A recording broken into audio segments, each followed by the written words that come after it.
Josie finishes it off with a strike for a 187. Oh, and Luke puts it right in front of there. For a 135, they lose by 1 pin with handicap. We need to despair for a 186. A tough break. And there again, thank you to Thielman's Athletic Club for hosting this tournament here at Lakeshore Lanes in Sheboygan, Wisconsin.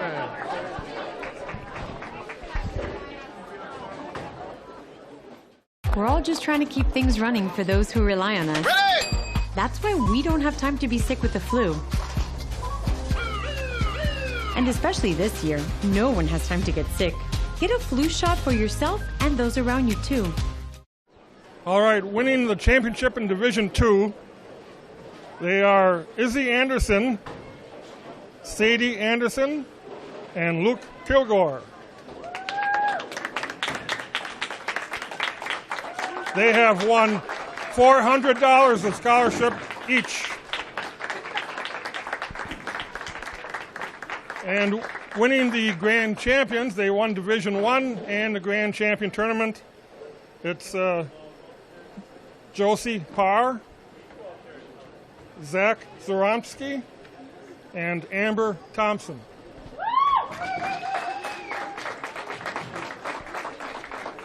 So they have won a total of $500 each in scholarship money. We'd like to thank again WSCS TV for filming.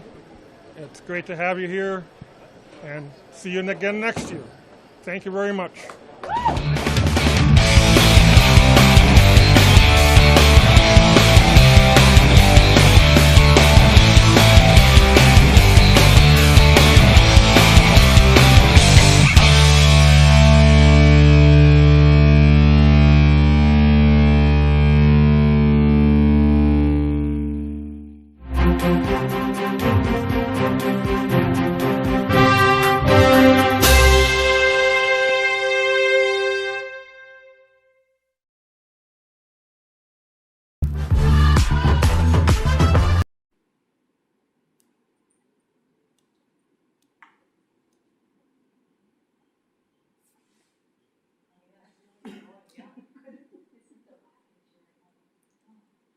All right, Trey has arrived. I think we have our quorum.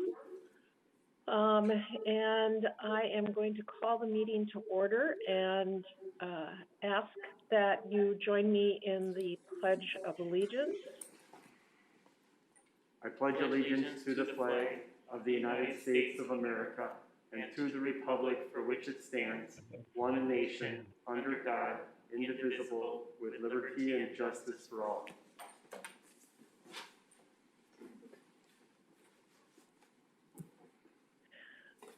Thank you all. Todd, I hear you in the chambers. Could you introduce or indicate who's present in the chambers?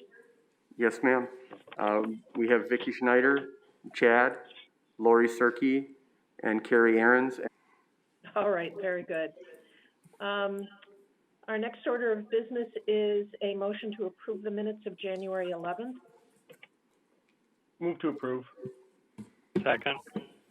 All right, we have a motion and a second. Is there any discussion? Hearing none, all in favor state aye. Aye. Aye. Aye. Any opposed? Chair votes aye. Let's move on to 3.1, which is an exciting resolution authorizing the appropriate city officials to execute the site lease agreement between Wisconsin Power and Light and the city of Sheboygan regarding a solar voltaic generating facility. Chad, is that yours? It is. So thank you. Todd? Thank you, Madam Chair. So this document before you is to lease a portion of property, an 80-acre parcel in the Sheboygan Business Center. This parcel would be directly west of the large NEMAC manufacturing facility off of Gateway Drive. The parcel right now has not been very marketable, if you will, because it has a large stormwater detention pond on its street frontage. So Alliant Energy We showed the parcel to Alliant Energy when they announced a customer-hosted solar energy collaboration that they were doing with municipalities. And given that it's close to the overhead power lines that go into the Edgewater generating plant and close to some substations, they found this property acceptable to construct a 1 megawatt solar generating facility. So under the terms of this lease, they would lease the property for 25 years. I believe there's 3 5-year renewals, and they will pay us a sum total of $45,000 over monthly payments for leasing the property.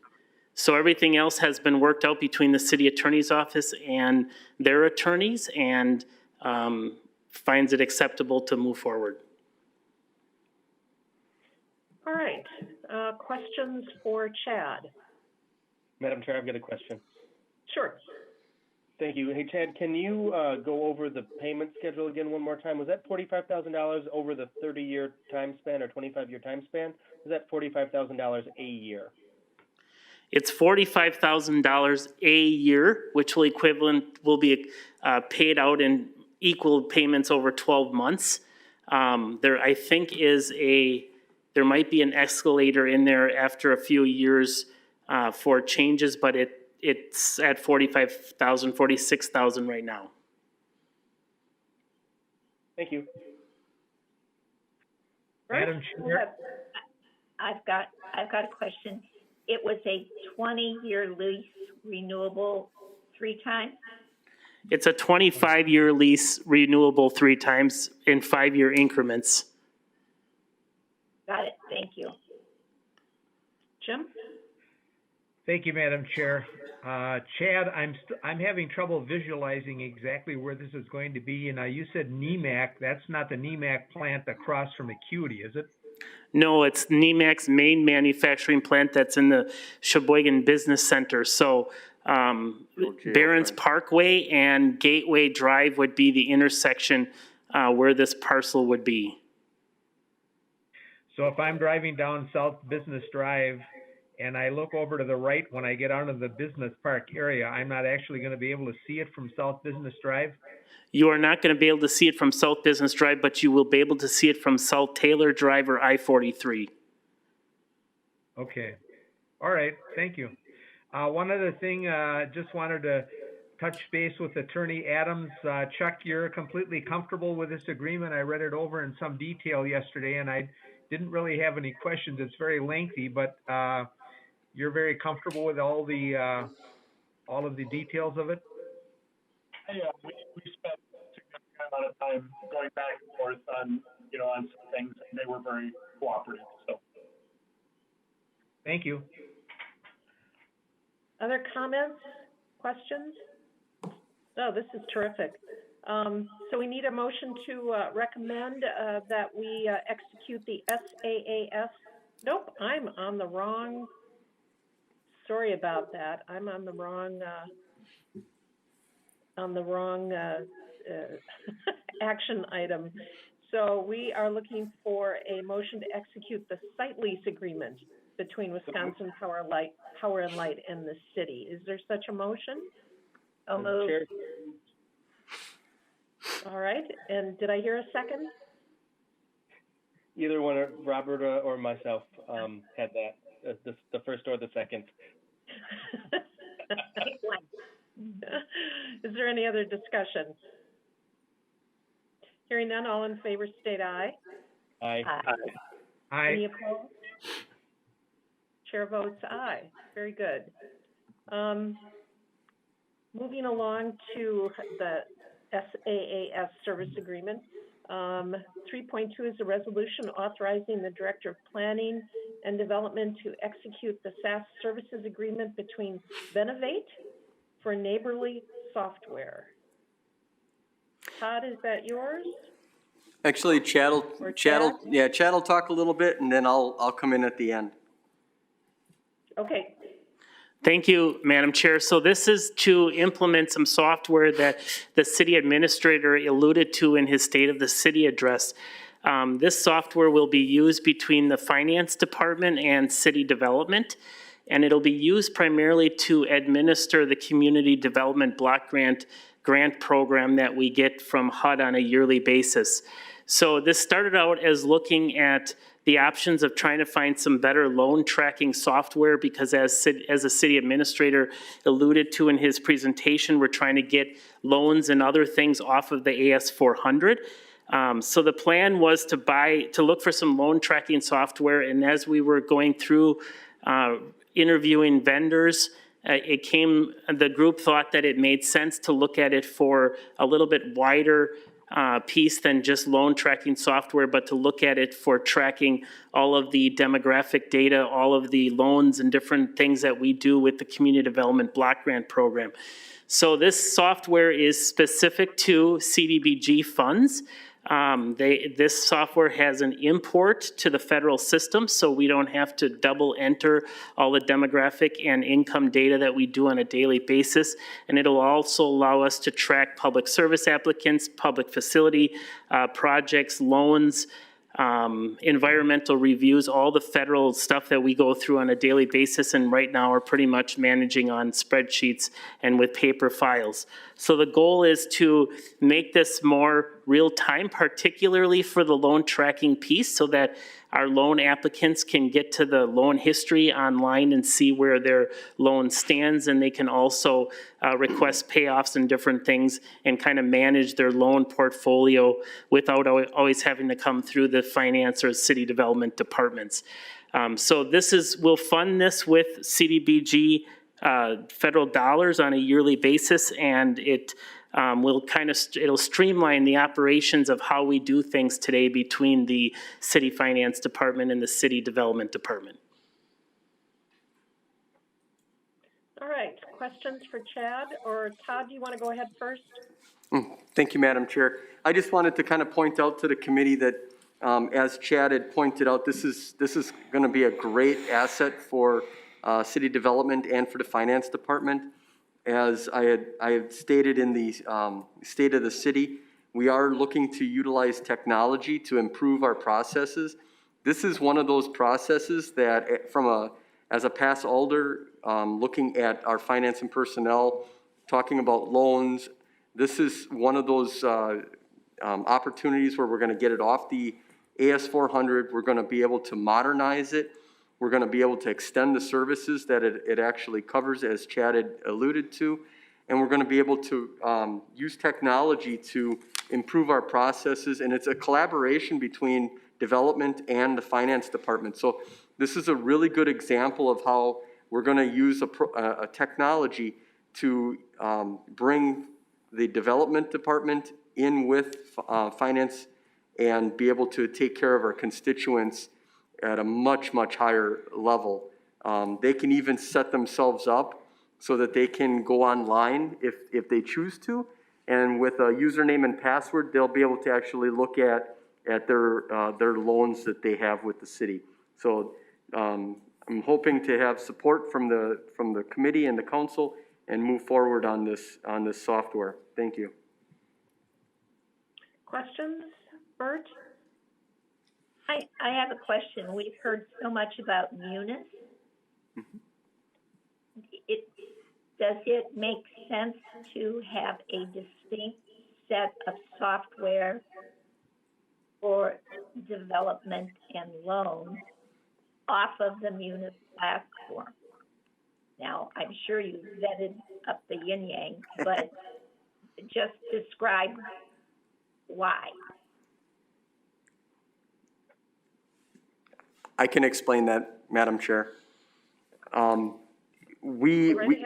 Thank you. We brought in a company called Baycor, and they helped us with the vetting process. We also, in our office, we also reached out to local municipalities to find out whom they were using, whether they were using Munis, whether they were using their own homegrown system or other programs like Neighborly. And so through Baycor, they actually had made some recommendations, which we reviewed 2 of them. And through our search with municipalities within Wisconsin, we found out that there was quite a collaboration. Munis is not, I hate to say it, it's one of those, a jack of all trades and a master of none. Munis has loan programs, but we were also looking for something that was going to be able to help us, not just with loans, but also with, as Chad had alluded to, our CDGB funds and our grants and things like that. So this program, Neighborly, is very good as far as it integrates with Munis. So it's a connection so that the information that finance needs, they'll be able to use it through Munis. And the Neighborly part, the development team will be able to use that with the implementation with the constituents, and the interface that the constituents will see will be through the actual Neighborly program. Chad, was there anything you wanted to add to that? The only thing I would add is the Munis platform did not have a very robust online application or online real-time kind of payment system. So we were really, finance right now spends a lot of time on issuing payoff letters and trying to get people loan histories and all of that stuff. And this will allow people to do that themselves if they log into the system. And Munis did not have those capabilities. The other thing is we're not doing, besides receiving revenues from our loans, that's probably the only piece that we're putting currently into the Munis program. But as Todd alluded to, we're doing a lot of other management of different grants, and those that have been on the finance committee know that every year we come before you and we allocate funds to nonprofits and all of that kind of stuff. So all that has to be tracked, and this system will allow us to do that. Thank you. So I just have probably a question for Todd. And I think one of the best things that we have started to do and that you are working and you and Daniela are working on is really moving us completely off of ASA 400 and into Munis. So this is a separate system, which I understand and I think it makes perfect sense. But ultimately, when the full transference is made, how many extra computer programs do you think we will have in addition to Munis? To get off the 400. If you have any idea, you may not. Yeah, Chair, that's kind of a difficult question to answer at this point. I guess a different way to answer the question would be to help educate the committee to understand that Munis is our ERP system, so it's our enterprise resource planning, and it is typical within the private sector and within municipalities that you're going to have kind of the core, which is the ERP system, whether it's SAP, JD Edwards, any of those. But typically, you're still going to have offshoots of programs that work that are more specialized in handling different types of processes. So as an example, when we looked at the Neighborly program, it was very high tech. It was very today in age. Compared to the other one that was also recommended, their technology was very, I'd say 10 to 15 years old as far as how it was formatted. It's the security levels are very high, but it was not very user friendly. So again, what we're trying to do is we're trying to bring in modules, whether it's through Munis or through third party, that work with Munis to streamline things, but also to make it easier for our constituents and also for our employees and departments to function. So if we can pull more processes within a module and streamline things so that we're not touching it so many times, it makes a lot of sense when you look at it from that perspective. There's a lot of things that go on behind the curtain that is very time consuming, and we're trying to utilize technology to reduce, first off, things having to be entered in multiple times. You have human error on that, and then making sure that that we can pull more data out, like Chad had mentioned, for our state and federal requirements. So I can't answer the question today, and hopefully within the next 6 months I'll be able to. Thank you. Well, and I certainly didn't mean to put you on the spot. This program makes, as I say, complete sense. I'm just hoping that once we have Munis up and fully running, we don't have like 100 extra software programs out there. It will, I mean, this one makes complete sense. I have no problem with it at all. But it's just something to think about. I mean, I remember the days when, Chuck probably remembers this, where there were 1,200 separate software programs that the city operated. And that, you know, paychecks went through 3 separate programs. And, you know, so even now we're wildly ahead of that. But I'm just entranced with the idea that we have that one big computer program in the sky, but I do understand the need for more specialized programs. Any other questions, comments? I've got a couple questions, Madam Chair. Thank you. Todd, when you were looking at vendors, and then you said you were looking at municipalities, are there some municipalities that you talked to that are using the system? I believe that there were a couple. And Madison was also transitioning to And I think neighborly. Beloit and Oshkosh are going on it too. Yep. So, Okay. so again, And another question. Go ahead. I was just going to ask, I know within the last year or two, we've had a couple items come before the Finance and Personnel Committee regarding personal property tax. How are we handling that? And is this an application that could be used to track our personal property taxes, so that if somebody has a question, like we did on a couple documents in the last year or so, that this would be helpful in tracking previous payments in that regard, or is that a totally different animal?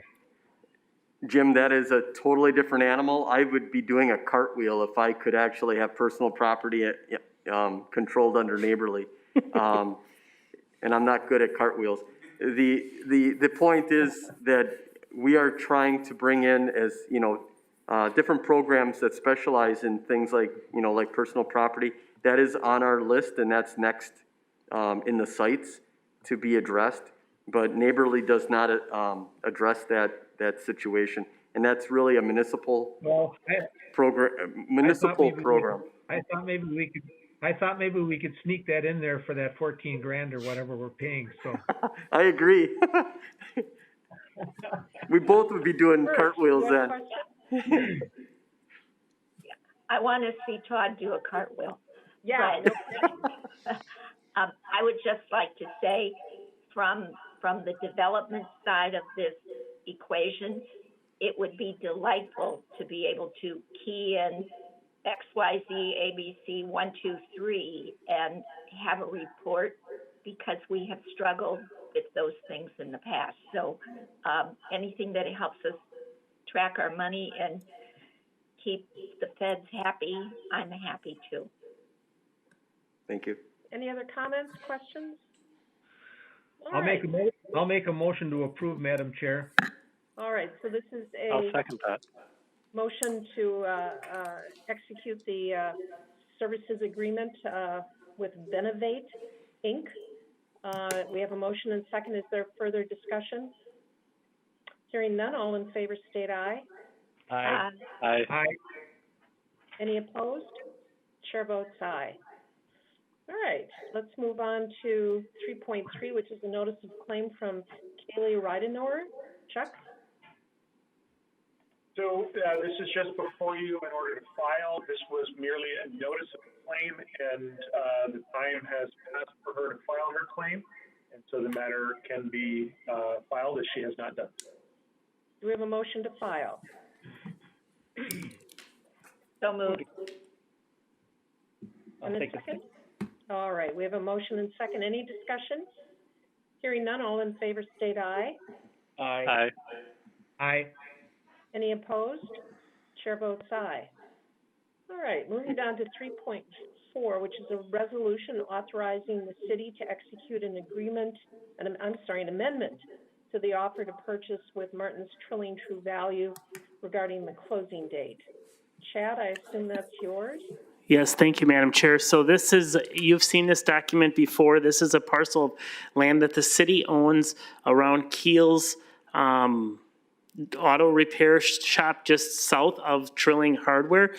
Trilling is hoping in the future to build a new storage shed to bring a lot of the stuff that's stored in their parking lot under a roof adjacent to their property. So as the amendment or the original offer to purchase required, the city worked with Sheboygan County and their brownfields program to assess the extent of contamination on this property, given that it is next to an old filling station. And after the phase 1 and phase 2 were completed, there was some additional requirements that the DNR has asked for Stantec, who's the county's consultant, to do some further groundwater testing. So this document would extend the offer to purchase through the end of July. Stantec has informed us that they believe they can get case closure on this property by June. So we're looking for an approval to extend this to July, which would give us about a month to put together a closing and hopefully see the project move forward sometime in the fall of this year. Wonderful. Any questions? Is the binding Go ahead, Mark. Is the binding acceptance date on this one going to make it for the council meeting in enough time? It says February 1st. The council meets on February. The council meets on February 1st. Sorry. Yeah, so we did speak to, I spoke with Attorney Zinkel from Roddy Dales, who represents them. And the idea here was, you know, if for some reason we went past the date, it's really our ability to get out of the deal, not so much, you know, they want this deal to go through. And in order to make this go through as quickly as possible, that's why we directly referred it. You know, we'll have them, well, the council does meet on the 1st, and I think Chad is already aware that he's going to be getting the signatures that night and probably forwarding them over to them. They may not actually receive it to the 2nd, but we're good. We've discussed all those possibilities already. I have a question for Chad. Chad, is there any indication that any environmental problems on that property might be coming from leaching from that gas station on the corner? That's the suspecting, but it's hard to say that for sure because, yeah. So that's the thought, and the DNR has been more than willing to work with us. They did upgrade some tanks and do some stuff at that location, but given that there is a filling station right next door, I'm thinking that's probably where it's come from. But it doesn't seem like it's going to be, unless the sample that they do, the groundwater sampling in the next month really shows different results. It's just the DNR is just looking for a little bit additional documentation, and it sounds like they were supportive of moving forward with the case closure. Too bad. We should also note that that property was the site of the casket company, the Sheboygan Casket Company, and which was foreclosed upon for property taxes by Sheboygan County. So there was a fair amount of contamination just from the preparation of caskets. So, she is right. So there's blame all around, and good to know that it's moving forward. Jim, did you have one? I was just going to mention it's too bad that we couldn't get this done for Tina Wick before she closed her zipper shop in December. Well, we sure tried. We did try for Tina, but. We did. You have no idea. So, with that in mind, any other questions, comments? If not, could I have a motion to authorize the execution of the amendment to offer to purchase? So moved. Second. All right, we have a motion and second. Any further discussion? Hearing none, all in favor state aye. Aye. Aye. Aye. Any opposed? Chair votes aye. That does it for us. Our next regular meeting is February 8th. Will we all be here? Where else would we be, I guess, is another question. I'll be waiting for my second COVID shot. I'm getting my first one tomorrow. Oh, good for you. So, very good. We will see you all on February 8th. Could we have a motion to adjourn? So moved. Do we have a second? Second. Third, I guess. If there's no further discussion, all in favor state aye. Aye. Aye. Aye. Any opposed? Chair votes aye. We are adjourned. Thank you all. Thank you. Take care.